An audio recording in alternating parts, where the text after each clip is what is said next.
The air in the grand ballroom was thick with the scent of money and ambition, a perfume Ethan Hayes had worn his entire life. He stood at the center of it all, a king in his castle, until he saw her.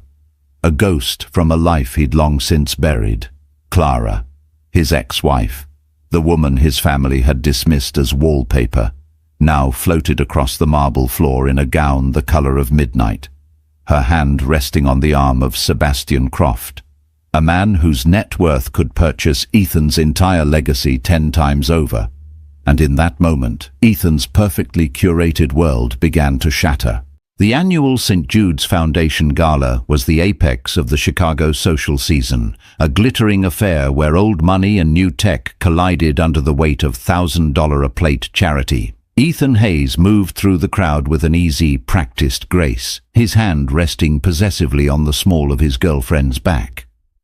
A smile was fixed on his face, the kind that didn't quite reach his eyes but was perfect for press photos. He was a Hayes, after all, and their public image was as meticulously managed as their stock portfolio. His mother, Margaret, was holding court near the silent auction, her silver hair a beacon of aristocratic judgment. Everything was as it should be, and then the world tilted on its axis. The grand doors of the Drake Hotel's ballroom swung open, and a hush fell over the room, a ripple of collective awe that Ethan felt in his bones before he even saw the cause. A woman stood silhouetted against the light of the hallway, a vision in a sapphire silk gown that clung to her figure like a second skin. Her dark hair was swept up in an elegant chignon, revealing the graceful line of her neck and a constellation of diamonds that glittered with every subtle movement.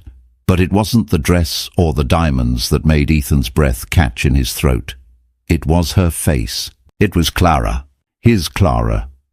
No, not his. Not for a long, long time. The woman he saw now was a stranger sculpted from familiar clay. The quiet, accommodating girl he had married and his family had systematically erased was gone. In her place was a woman of unnerving poise and confidence. Her eyes, once perpetually downcast, now scanned the room with a cool, appraising gaze. The hesitant smile he remembered was replaced by a serene, almost challenging curve of her lips. Beside her, his hand resting lightly on her arm, was Sebastian Croft. The Sebastian Croft. A titan of industry, a recluse who rarely graced these events, a man whose name was whispered in boardrooms with a mixture of fear and reverence. His presence was a gravitational force, pulling the attention of every power player in the room, and he was looking at Clara not as an accessory, but as the center of his universe. Ethan felt a cold dread snake up his spine. He could feel the whispers start, the furtive glances in his direction.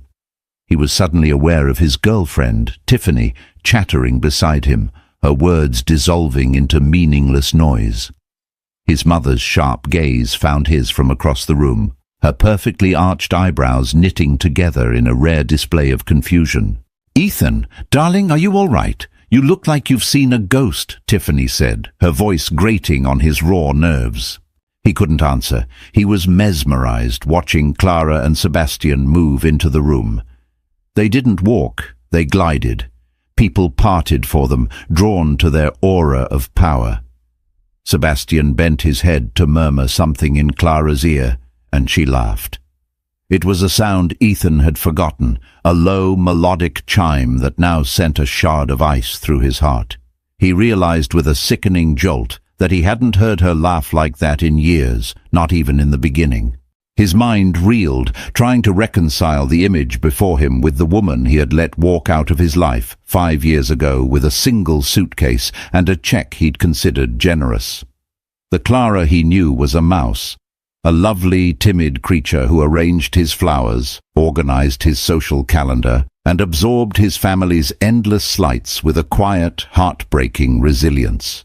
She was the background to his life, the comfortable, predictable wallpaper he hadn't truly noticed until it was stripped away. And now, this. This was not wallpaper. This was a masterpiece, unveiled for the world to see, and he felt a primal, illogical surge of possession. How? How had the girl who was too shy to speak at his family's dinner parties become this formidable woman on the arm of a billionaire? Where had this confidence, this elegance, this power come from? As if sensing his stare, Clara's gaze swept across the room and locked with his. For a heartbeat, the universe seemed to hold its breath.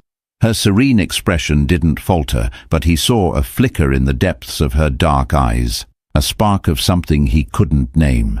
It wasn't hatred or sadness or even recognition. It was something far more chilling, indifference. It was the look you give a stranger, a piece of furniture, a part of the scenery you have no interest in. In that single, dismissive glance, Ethan Hayes, the man who had everything, felt a profound and terrifying sense of loss. He had not just lost a wife he'd never valued. He had lost a story he never bothered to read. And now he was seeing the stunning final chapter, realizing with horror that he was nothing more than a footnote in the preface. The ghost he was seeing wasn't just Clara. It was the ghost of the man he could have been and the life he had so carelessly thrown away. The memory haunted Ethan now, rising unbidden like smoke from the ashes of his past. It was their third Christmas as a married couple, and the Hayes family had gathered at the sprawling ancestral home in Lake Forest. The air was thick with the scent of pine needles and his mother's expensive perfume.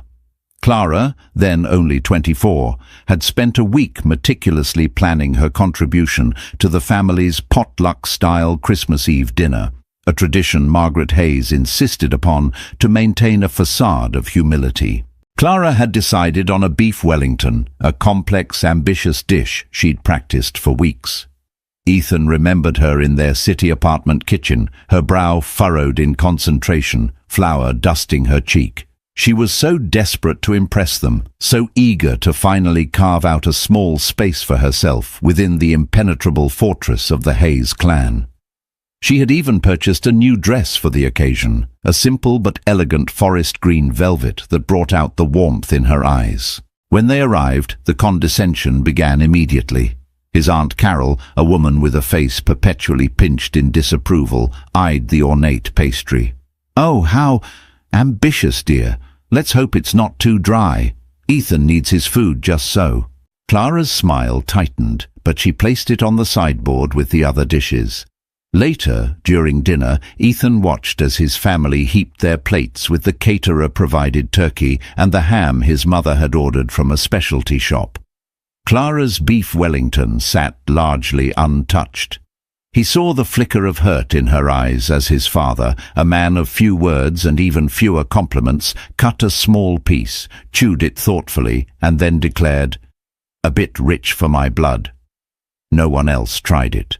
Ethan, caught between a lifetime of placating his family and the silent plea in his wife's eyes, did nothing. He said nothing. He ate the turkey. He remembered the exact moment he made the choice, a small, cowardly betrayal that felt insignificant at the time, but now loomed large in his memory. He saw Clara trying to engage his cousin in conversation, only to be spoken over. He saw her offering to help his mother in the kitchen, only to be waved away with a dismissive, "Oh, the staff will handle it, dear. You just sit." The final crushing blow came during the gift exchange. Clara had spent months searching for the perfect presents. A rare first-edition book for his father, a history buff. A vintage silk scarf from a Parisian boutique for his mother. She had put so much thought, so much of her limited allowance, into each gift.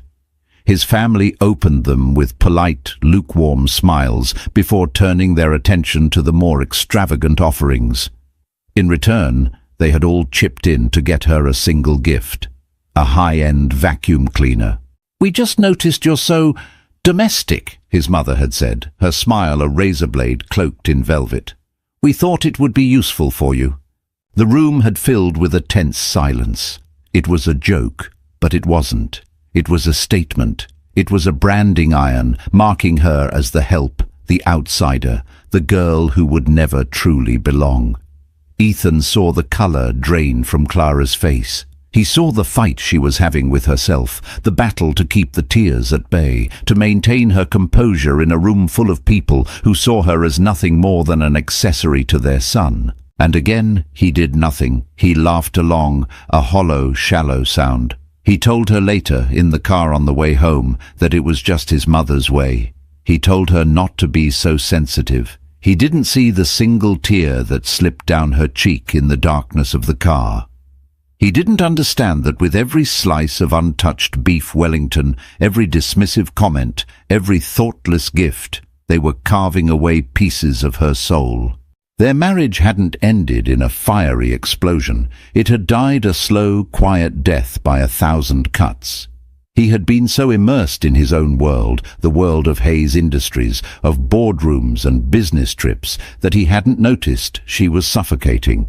He saw her as a constant, a given, the steady, reliable presence that managed his home, soothed his ego, and asked for so little in return. Her needs were whispers in the roaring wind of his ambition. He remembered their final conversation. It wasn't a fight. She had packed a single bag.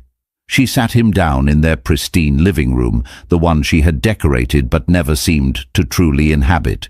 Her voice was calm, devoid of the emotion he had expected. "I can't do this anymore, Ethan," she'd said, her hands folded neatly in her lap. "Do what? What's wrong? Is it my mother? I'll talk to her." The offer was empty, and they both knew it. She shook her head, a sad, knowing smile on her face. "It's not just her. It's me. I don't know who I am anymore. I look in the mirror, and I see a ghost, a faint outline of a person. I need to find out if there's anything real left underneath." He had tried to argue, to offer solutions, a vacation, a new car, a bigger allowance. He treated it like a business negotiation, a problem to be solved with money. He didn't understand that she was talking about her very existence. He couldn't comprehend that the quiet, compliant woman he had married had found a core of steel within her, forged in the fires of his family's indifference and his own neglect. When she walked out the door, he felt a brief pang of annoyance, of inconvenience. He never imagined it was the last time he would see her as a broken thing. The ash of that past was now coating his tongue, bitter and choking, as he stood in the ballroom watching the phoenix who had risen from it. The first 6 months after leaving Ethan were a brutal, monochrome existence. The generous check he'd given her, the one meant to assuage his guilt and keep her quiet, sat untouched in a new bank account she opened with her maiden name, Clara Stevens. She was determined not to use a single cent of it. That money was tainted with pity and dismissal. Using it would feel like an admission that she couldn't survive without him. She rented a small one-bedroom apartment in Wicker Park, a world away from the opulent Lincoln Park mansion she'd left behind. The anonymity was both terrifying and liberating. For the first time in years, no one knew her as Ethan Hayes's wife.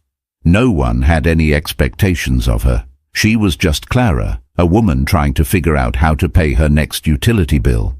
She had a degree in art history, a passion that the Hayes family had deemed a lovely little hobby.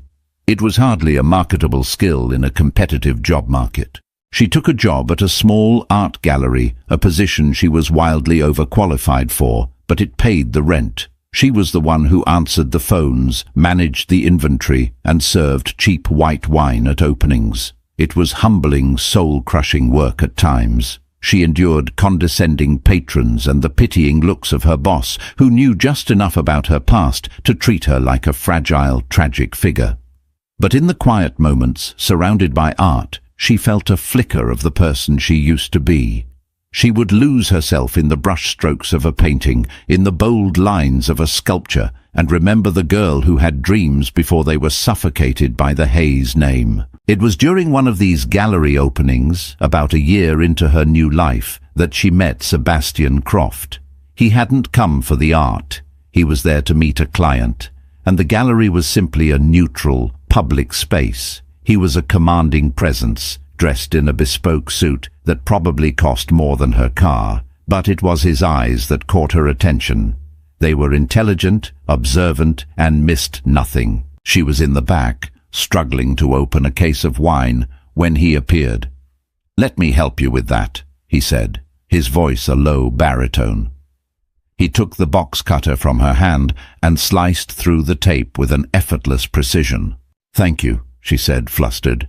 "You seem to know your way around this collection," he observed, gesturing to the paintings on the wall. "The artist is talented but lacks discipline. His composition is derivative of Richter but without the emotional depth." Clara was taken aback. No one ever talked to her about the art. "I agree," she found herself saying, the words tumbling out before she could stop them. "He's technically proficient, but there's no soul. It's imitation, not inspiration." A flicker of genuine interest crossed Sebastian's face. "You have a good eye." They spent the next 20 minutes locked in a deep, engaging conversation about art, a conversation more intellectually stimulating than any she'd had in 5 years of marriage. He didn't ask her who she was or what she did. He just listened to her ideas. At the end of the night, he handed her his card. "I run an investment firm," he said. "Croft Ventures. We have a small but growing division that invests in emerging artists and art tech startups. I think you'd be an asset. Call my office tomorrow." Clara was stunned. She thought it was a line, a polite dismissal, but something in his direct, no-nonsense gaze told her it was a genuine offer. The next day, on a whim, she called. She was put through to him immediately. He offered her a job as a junior analyst in his art investment division. The pay was more than double what she was making at the gallery. It was the lifeline she didn't know she was searching for. Working for Sebastian was demanding. He was a ruthless businessman, but he was also a brilliant mentor. He saw the sharp, analytical mind that had been buried under years of social niceties. He pushed her, challenged her, and never once treated her as fragile. He gave her projects that forced her to grow, to learn the language of finance, of acquisitions and market trends. She devoured it all. She worked harder than she ever had in her life, fueled by a desperate need to prove not just to him, but to herself, that she was more than a pretty face who could arrange flowers. She discovered she had a talent for it.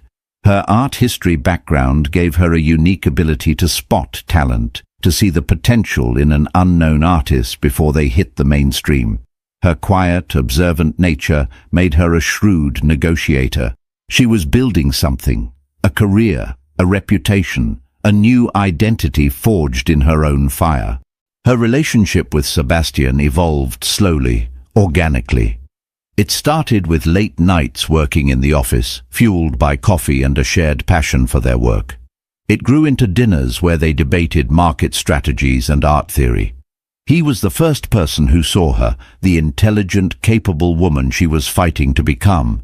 He wasn't saving a damsel in distress. He was investing in a high-potential asset, and the return was more than he could have imagined. The romance came later. A quiet understanding that blossomed between two people who respected each other's minds as much as their hearts. He knew about Ethan. She had told him everything, not as a sob story, but as a statement of fact, a history she had overcome. He listened without judgment, his jaw tight with a quiet anger on her behalf. One evening, standing on the balcony of his penthouse overlooking the city, he had taken her hand. "The past is a lesson, not a life sentence, Clara," he'd said, his thumb stroking her knuckles. "You've built this new life yourself. I just opened a door. You were the one brave enough to walk through it." And she knew he was right. Standing in the ballroom at the St. Jude's Gala, with Sebastian's steady presence beside her, she wasn't hiding behind his power or his wealth. She was standing on a foundation she had built from the ground up. One grueling day, one smart decision, one hard-won victory at a time. She was the architect of her own life, and she was finally ready to survey her creation. The days following the gala were a slow-motion nightmare for Ethan. Clara's image was seared into his mind.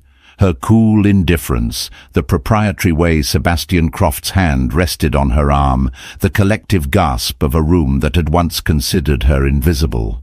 He couldn't sleep. He couldn't focus. During a crucial board meeting about a potential merger, he found himself staring out the window, replaying that one dismissive glance over and over. His world, once so solid and predictable, now felt like quicksand. He snapped at his assistant, was curt with his girlfriend, and avoided his mother's calls, knowing they would be filled with a venomous curiosity he didn't have the energy to face. He was consumed. He did what he always did when faced with a problem he couldn't solve. He threw money and resources at it. He hired a private investigator, a discreet man named Peterson who specialized in sensitive corporate and personal inquiries. The request felt shameful, a violation of a past he had no right to anymore, but the need to know was a gnawing hunger that overshadowed his pride. "I want to know everything," Ethan told Peterson in his sterile corner office overlooking the Chicago River. How she met him, what she does for him, everything. The first report came back within 48 hours, and it was a gut punch. Peterson had compiled a detailed dossier on Clara Stevens. The name itself was a small sting. She had shed his name like a skin she no longer wanted. The report detailed her professional rise within Croft Ventures. It spoke of her uncanny eye for talent and her reputation as a formidable negotiator. It included quotes from art world publications that praised her recent acquisitions for the Croft collection, calling her one of the most influential new players in the contemporary art market. This wasn't a woman being kept by a billionaire. This was a woman who had built an empire alongside him. Ethan read the words, asset, influential, formidable, and they didn't compute. They were describing a stranger. How had he missed this? How could a person with this much potential have lived in his house, slept in his bed, without him ever seeing a hint of it? The realization was a cold, creeping horror. He hadn't just ignored her. He had been blind. He had looked at her and seen only what he wanted to see, what his family wanted him to see. A beautiful, placid, and ultimately unimportant addition to his life. His interactions with his family became strained. His mother, Margaret, finally cornered him at their regular Sunday brunch. "I cannot believe the audacity of that girl," she began, her fork clicking against her plate. "To show up like that, flaunting that man, it's utterly tasteless. What does a man like Sebastian Croft even see in her?" The question hung in the air, and for the first time, Ethan heard the desperate insecurity beneath his mother's bluster. She wasn't just insulting Clara, she was trying to reinforce her own worldview, a world where people stayed in the neat little boxes she assigned them. "Maybe he sees what we never bothered to look for," Ethan said, the words tasting like acid. Margaret's eyes widened in shock. "What is that supposed to mean? We gave her everything, a beautiful home, a place in society." "We gave her a cage, Mother," Ethan shot back, his voice rising. "A beautiful gilded cage. We treated her like a pet, not a partner. That vacuum cleaner at Christmas? Did you have any idea how cruel that was?" The memory, once so distant, was now vivid and shameful. He saw the scene through Clara's eyes, the forced smile, the public humiliation. His mother was momentarily speechless, a rare occurrence. She saw the rebellion in her son's eyes, the first cracks in the perfect facade of the heir she had so carefully molded. The unraveling continued at home. Tiffany, his girlfriend, was a carbon copy of what his mother thought he needed. Beautiful, socially adept, and utterly uncomplicated. But now her cheerful, surface-level conversations felt gratingly empty. Her talk of parties and shopping and gossip seemed trivial, infantile, compared to the woman he now knew Clara had become. One evening, as Tiffany was showing him a new pair of diamond earrings she'd bought, he found himself staring at her, a strange sense of detachment washing over him. "Were you ever passionate about anything, Tiff?" he asked abruptly. "Besides this?" He gestured vaguely at the opulent room, the glittering jewelry. She looked at him, confused. "What do you mean, I'm passionate about us?" The answer, which once would have satisfied him, now felt hollow. He realized he didn't know the first thing about the woman he was dating, and he didn't care to learn. He had been living a life of curated surfaces, and Clara's return had smashed the mirror, forcing him to see the profound emptiness behind it. He was surrounded by wealth, by beauty, by success, but he was utterly, terrifyingly alone. The power he had always taken for granted, the power of his name and his money, felt like a useless weapon against the quiet strength of a woman he had thrown away. He had been the king of a hollow kingdom, and he was only just beginning to understand the true cost of his crown. It took Ethan a week to build up the courage to reach out. Every draft of the text message he wrote sounded either pathetic or demanding. He finally settled on something simple, something that feigned a professionalism he was far from feeling. "Clara, it's Ethan. I was surprised to see you at the gala. I was hoping we could talk. There are some loose ends from the old endowment fund we started that I'd like to discuss." It was a lie, a flimsy pretext, and he knew she would see right through it. But it was the only way he could frame the request without admitting the truth, that he was haunted by her and desperate for answers. Her reply came 2 hours later, cool and concise. "Ethan, a conversation is fine. My assistant will be in touch to schedule a time." He felt a strange mix of relief and humiliation. She was treating him like a business associate, a minor appointment to be slotted into her busy calendar. The power dynamic had not just shifted, it had been completely inverted. Her assistant scheduled the meeting for the following Tuesday at 3 o'clock. The location she chose was the cafe at the Art Institute of Chicago. It was a masterstroke of strategy on her part. It was public, yet discreet. And it was her territory, a place where she was the expert and he was the novice. When he arrived, she was already there, sitting at a small table overlooking the museum's serene south garden. She was wearing a simple, tailored, cream-colored dress, her hair pulled back, her face framed by minimalist gold earrings. She looked elegant, professional, and completely untouchable. She was sipping an espresso, a notebook and pen resting on the table beside her. She wasn't waiting for him. She was working while she waited. "Ethan," she said, her voice even as he approached. She didn't stand up. "Thank you for coming." "Clara," he managed, his own voice sounding rough to his ears, "you look... well." It was the most inadequate word he could have chosen. She didn't look well. She looked magnificent. "I am," she replied, her gaze direct, unwavering. There was no trace of the nervous, deferential woman who used to shrink under his gaze. "You mentioned the endowment fund?" He flinched at the directness of her question, the way she immediately dispensed with pleasantries and cut to his fabricated agenda. "Right, the fund. It was just some paperwork." He let the lie die on his lips. It was pointless. "There is no paperwork, Ethan," she said, not unkindly, but with a finality that left no room for argument. "Our lawyers dissolved that trust 4 years ago. Why did you want to see me?" Stripped of his pretense, he felt a wave of raw, unfamiliar vulnerability. He sat down, his movements stiff. I don't know," he admitted, the honesty feeling foreign on his tongue. "I was shocked to see you. I needed to understand." "Understand what?" she asked, her voice a calm, curious whisper. "What is it you think you're owed an understanding of?"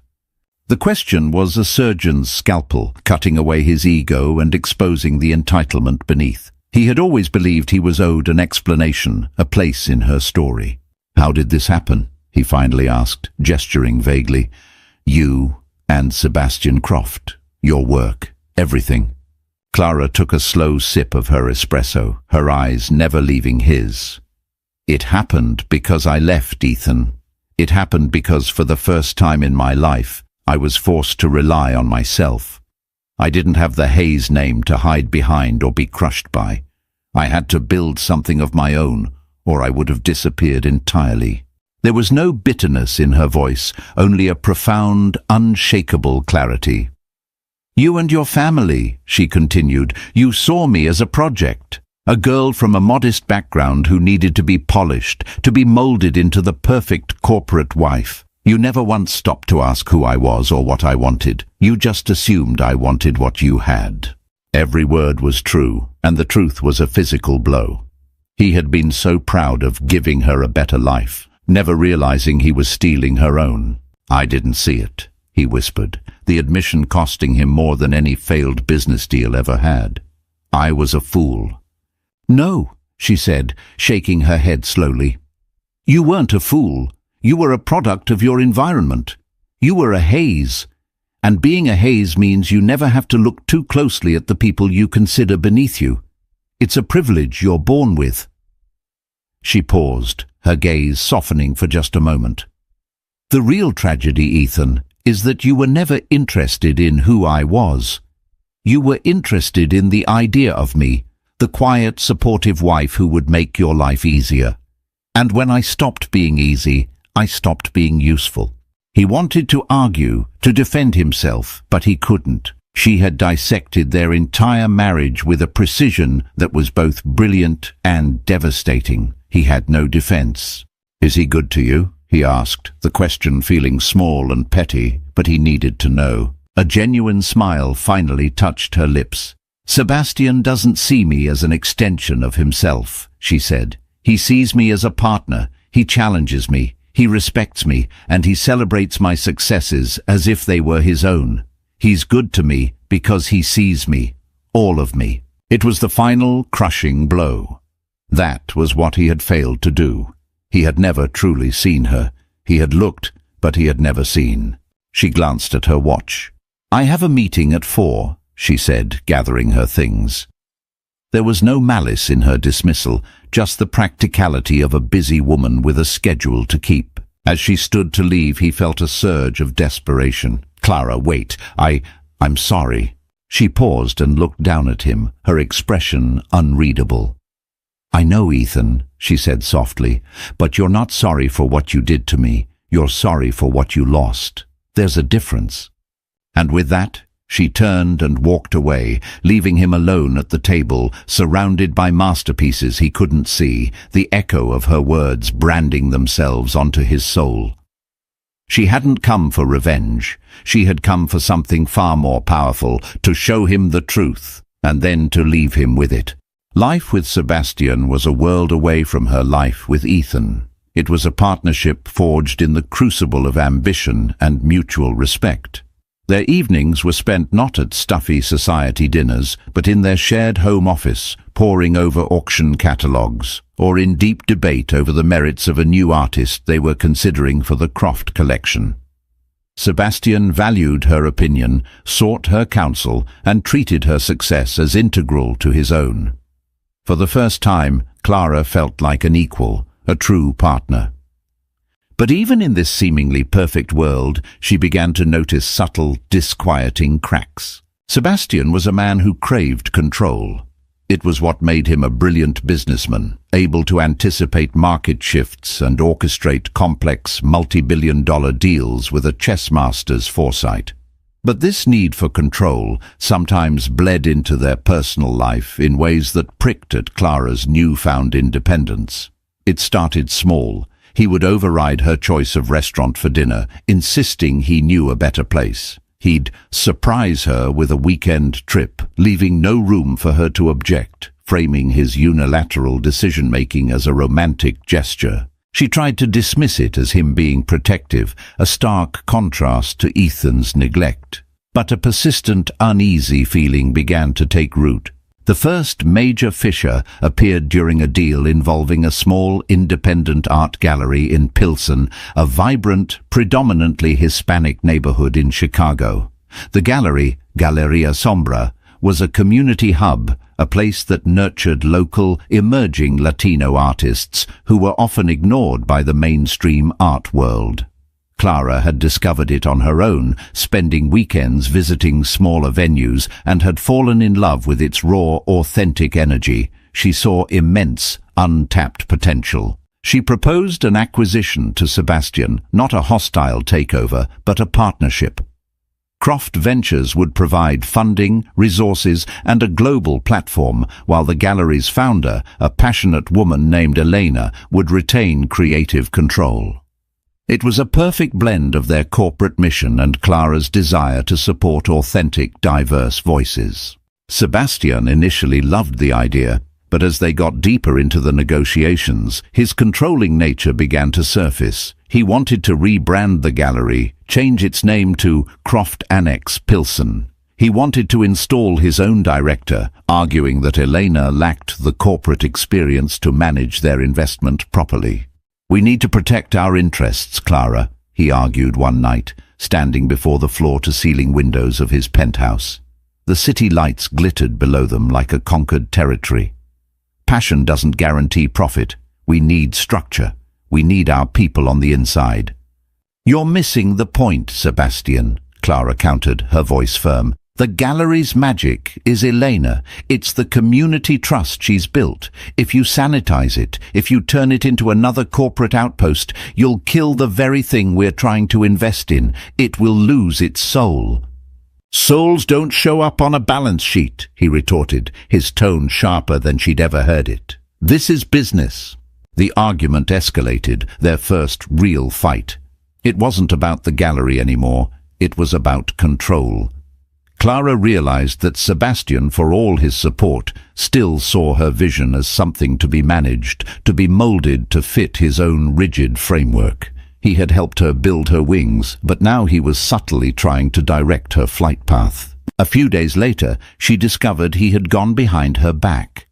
He had sent one of his lawyers to speak with Elena directly, presenting a revised, more aggressive offer that sidelined her and essentially demoted her to a curatorial consultant in her own gallery. Elena, feeling bullied and betrayed, called Clara, her voice trembling with a mixture of anger and hurt. The sense of betrayal was sharp and sickeningly familiar. Clara confronted Sebastian, her heart pounding with a cold fury. "You went behind my back," she said, her voice low and steady.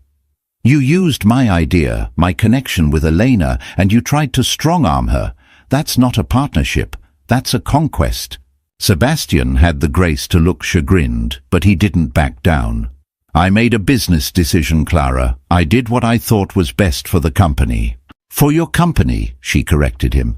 "Was there ever a point where you were going to treat me as a full partner in this, or am I just your most successful acquisition?" The question hung between them, ugly and undeniable. The look on his face was a complex mixture of shock, hurt, and a dawning, uncomfortable recognition. He had championed her, he had celebrated her, but he had never truly relinquished control. He had freed her from one gilded cage, only to subtly construct another around her.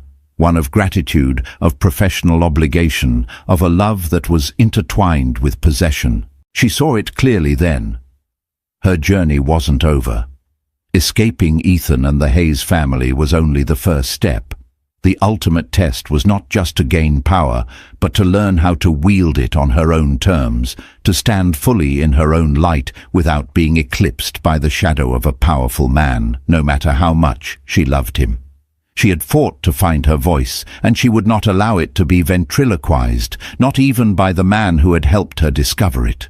The choice was stark. She could be a queen in his empire, or she could be the sovereign of her own. Ethan's confrontation with his mother at Sunday brunch was the first tremor in what would become a seismic event for the Hayes family. His newfound clarity about their treatment of Clara acted as a lens, bringing the family's other dysfunctions into sharp, painful focus. He started noticing things he'd been conditioned to ignore, the way his mother subtly manipulated his father, the casual cruelty in his aunt's gossip, the suffocating pressure on everyone to maintain the illusion of flawless old money perfection. The real implosion began, as most Hayes family disasters did, with money. The merger that Ethan had been distracted from during the days after the gala was a crucial deal for Hayes Industries. It was a merger with a rapidly growing green energy company, designed to pivot the century-old manufacturing firm toward a more sustainable and profitable future. Ethan had been leading the negotiations, but his heart wasn't in it. His mind was elsewhere, lost in a sea of regret. What he didn't know was that Sebastian Croft was also circling the same green energy company. The news broke on a Tuesday morning, sending shockwaves through the Chicago business community. Croft Ventures had made a surprise, all-cash offer for the company, an offer so aggressive and inflated that it completely obliterated the Hayes Industries proposal. It was a hostile takeover, executed with surgical precision. The board of the energy company, faced with an offer that would enrich them beyond their wildest dreams, accepted within hours. The merger wasn't just dead, it had been publicly assassinated. Ethan was in his office when his father, a man he hadn't seen truly angry in decades, stormed in, his face a mottled, furious red. "What the hell happened, Ethan?" he roared, slamming a copy of the Wall Street Journal onto his son's desk. The headline screamed, "Croft snatches green tech jewel in bold power play." I don't know," Ethan stammered. "Our offer was solid. This came out of nowhere." "Out of nowhere?" his father scoffed. "This is what happens when you lose focus. Your mother tells me you've been moping around for weeks, obsessed with that girl. Is this her? Is this some kind of revenge?" The accusation struck Ethan like a physical blow. Would Clara do this? Would she use Sebastian's power to destroy his family's legacy? The woman he had spoken to at the Art Institute seemed above such petty revenge. But the timing was too perfect, too devastating to be a coincidence. The fallout was immediate. Hayes Industries' stock plummeted. The media portrayed them as a lumbering dinosaur, outmaneuvered by a more agile and ruthless predator. The failure of the merger exposed other deeper financial weaknesses within the company, cracks that had been papered over for years by Margaret's iron-fisted control of their public image. The family gathered for an emergency meeting at the Lake Forest estate. The atmosphere was funereal. His father was grimly silent, his Aunt Carol was weeping softly, and his mother was livid. Her rage was not directed at Sebastian Croft, but at the one person she could blame, the outsider who had disrupted their perfect world. "This is all her fault," Margaret hissed, her voice trembling with fury. "That manipulative little social climber. She got her claws into that man and convinced him to ruin us. She was never anything but trouble." "Stop it, Mother," Ethan said, his voice weary. "You have no proof of that." "I don't need proof," she shrieked. "I knew from the day you brought her home she was a parasite. I tried to warn you." "You tried to break her," Ethan corrected, his own anger finally igniting. "You treated her like dirt because she wasn't from our world. You belittled her, you insulted her, you made her feel worthless. And you know what? You succeeded. She left, broken. And now she's come back strong, and you can't stand it. This isn't about the company. This is about your pride. You're angry because the woman you dismissed as insignificant is now infinitely more powerful than you are." The truth of his words hung in the opulent drawing room, sucking the air out of the space. His father looked at him, then at Margaret, a flicker of doubt in his eyes. He had always deferred to his wife in social matters, but the loss of the deal, the threat to their legacy, had shaken him to his core. The final detonation came from an unexpected source. Ethan's younger sister, who had always been a quiet observer, finally spoke up. "He's right, Mom," she said, her voice barely a whisper. "We were awful to Clara, all of us, and this mess with the company. Dad, you know we've been leveraged to the hilt for years. This deal was a Hail Mary. It's not Clara's fault the foundation was already rotten." The confession, the first crack in the family's united front of denial, shattered the remaining illusion. The argument that followed was ugly and brutal, a Pandora's box of resentments and long-buried truths flying open. Accusations were hurled, secrets were exposed. Margaret's carefully constructed image as the perfect matriarch, the unshakable leader of the Hayes clan, crumbled to dust in a matter of minutes. Ethan watched the implosion with a strange sense of detachment. He was witnessing the end of an era, the collapse of a dynasty built on a foundation of arrogance, denial, and cruelty, and he knew, with a certainty that chilled him to the bone, that they had brought it all upon themselves. Clara wasn't the cause of their downfall. She was merely the mirror that had been held up to them, forcing them to finally see the ugly, decaying truth of who they had become. In the smouldering wreckage of his family's company and reputation, Ethan Hayes finally hit rock bottom. The family was fractured, communicating only through lawyers. His father was a ghost, wandering the empty halls of Hayes Industries, while his mother had retreated into a bitter, self-imposed exile, refusing to see anyone. The empire was gone, and so was the arrogance that had fueled it. For the first time in his life, Ethan was truly alone with his failures. He spent weeks sifting through the debris of his past, replaying memories, not just of Clara, but of his entire life. He saw a man who had glided through the world on a wave of privilege, a man who had never been challenged, who had never known true adversity, and who had never, ever been forced to take a hard look at himself. The man he saw in the mirror now was a stranger, humbled, broken, and filled with a profound, aching regret.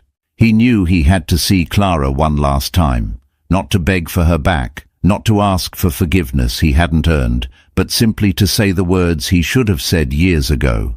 It wasn't about absolution for him, it was about acknowledgement for her. He didn't go through her assistant this time.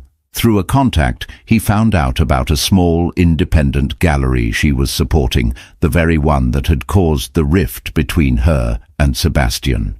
He went there on a rainy Thursday afternoon, knowing she often visited to mentor the young artists. He found her in a quiet corner, speaking with a young painter, her expression one of genuine warmth and encouragement. She was dressed down in jeans and a simple cashmere sweater, yet she seemed more luminous than she had in her gala gown. When she saw him, her smile didn't vanish, but it became guarded. She politely excused herself from the artist and walked toward him. "Ethan," she said, her voice neutral, "this is a surprise." "I know," he said, his hands shoved into the pockets of his coat. He felt like an awkward teenager. I needed to say something. In person." They stood in silence for a moment, surrounded by vibrant, challenging art. "The deal," he began, his voice raspy. "With the Green Energy Company. Was that you?" Clara looked him directly in the eye. "Sebastian acted on his own," she said, her voice clear and steady. "He saw a business opportunity and he took it. When I found out you were the competing offer, I tried to stop him. We had the biggest fight of our relationship over it.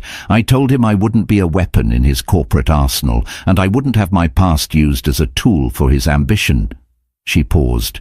"I'm no longer with Croft Ventures, Ethan, and I'm no longer with Sebastian." The confession stunned him into silence. She had walked away from it all. The power, the money, the man who had helped her rebuild her life. She had chosen herself. "This gallery," she continued, gesturing to the art around them, "this is my first project on my own. I'm using my own money to fund it, the money you gave me when I left. I'm investing it in people I believe in. It's not an empire, but it's mine." He was speechless.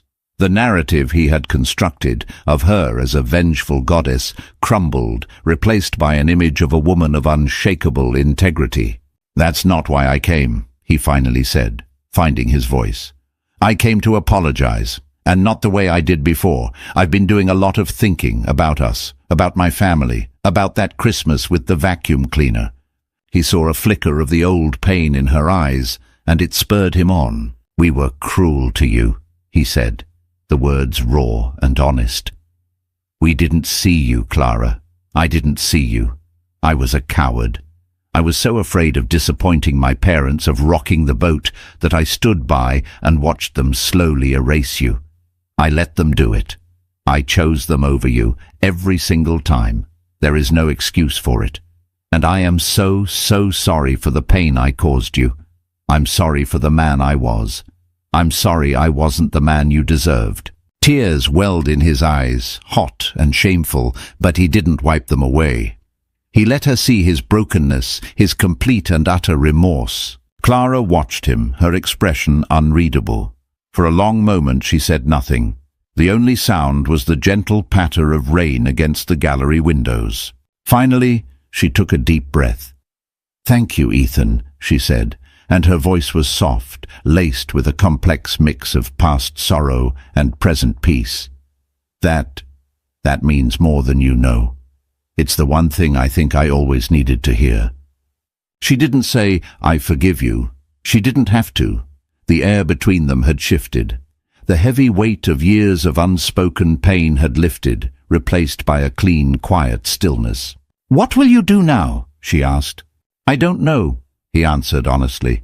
"Try to build something real, I guess. Something of my own, something I can be proud of." She gave him a small, sad smile. It was a smile of closure, of two people who had shared a life, who had hurt each other deeply, and who could now finally, truly, let each other go. His redemption wasn't in getting her back.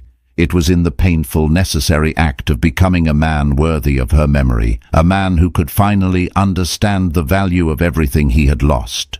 The months that followed were a study in quiet reconstruction. For Clara, breaking away from Sebastian was a painful but necessary amputation. She had loved him, and a part of her always would, for he had been the catalyst for her transformation.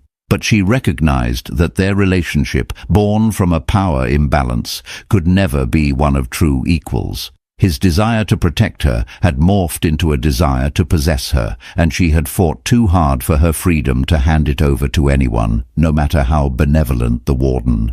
She poured all her energy and the settlement from her divorce into her new venture, the Stevens Foundation for the Arts.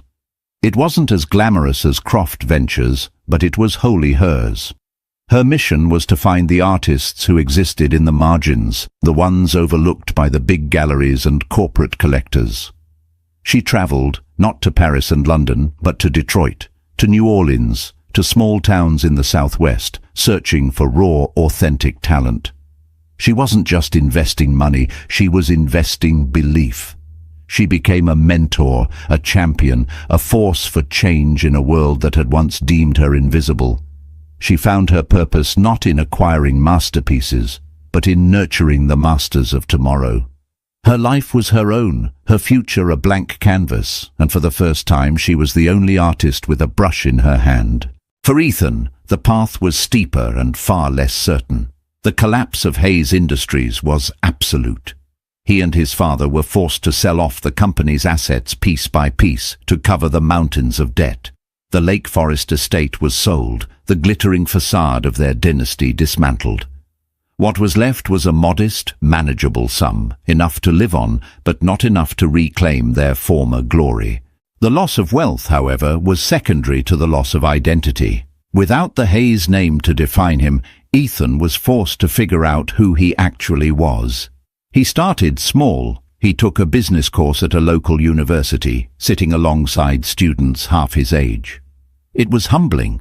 He got a job, not as a CEO, but as a consultant for a small, struggling non-profit that helped ex-convicts find employment. It was difficult, often frustrating work, but it was real. He was helping people build new foundations, just as he was trying to build his own. He saw his father occasionally. The anger between them had faded, replaced by a shared, quiet grief for what they had lost, and a tentative hope for what they might rebuild, not a company, but a relationship. His mother remained distant, unable to forgive the world for her fall from grace. Ethan mourned the mother he wished he'd had, but he accepted the one he did. About a year after their last meeting, he was walking through Pilsen on a crisp autumn day and found himself outside Galleria Sombra. The name hadn't been changed. A vibrant mural decorated its exterior wall, and the sound of music and laughter spilled out onto the street. On a plaque near the door it read, "Supported by the Stevens Foundation." He smiled, a genuine, unburdened smile. He didn't go in. He knew it wasn't his place. That world belonged to her. He felt a profound sense of peace, a quiet gratitude for the woman who had, by leaving him, inadvertently saved him from the hollow man he was destined to become. Their paths would likely never cross in a meaningful way again. Their story was over. but in the quiet, unwritten chapters of their separate futures, they carried the lessons of their shared past. Clara found her power not in the arms of a billionaire, but in the strength of her own convictions. And Ethan, stripped of his name and his fortune, began the slow, arduous journey of finding his own worth, not in a balance sheet, but in the quiet dignity of a life rebuilt on a foundation of honesty and humility. The ending wasn't a fairy tale reconciliation. It was something far more real and resonant, a future unwritten, holding the quiet promise of redemption. From the ashes of a forgotten past, a woman's incredible journey of self-discovery proves that the greatest power isn't wealth or revenge, but the courage to reclaim your own story. Clara and Ethan's story is a raw and emotional look at betrayal, the silent struggles we endure, and the difficult path to redemption. It reminds us that sometimes you have to lose everything to find out who you truly are. If their powerful transformation moved you, don't forget to hit the like button, share this video with someone who needs to hear this message, and subscribe for more stories that touch the heart and stir the soul. What did you think of Clara's ultimate choice? Let us know in the comments below.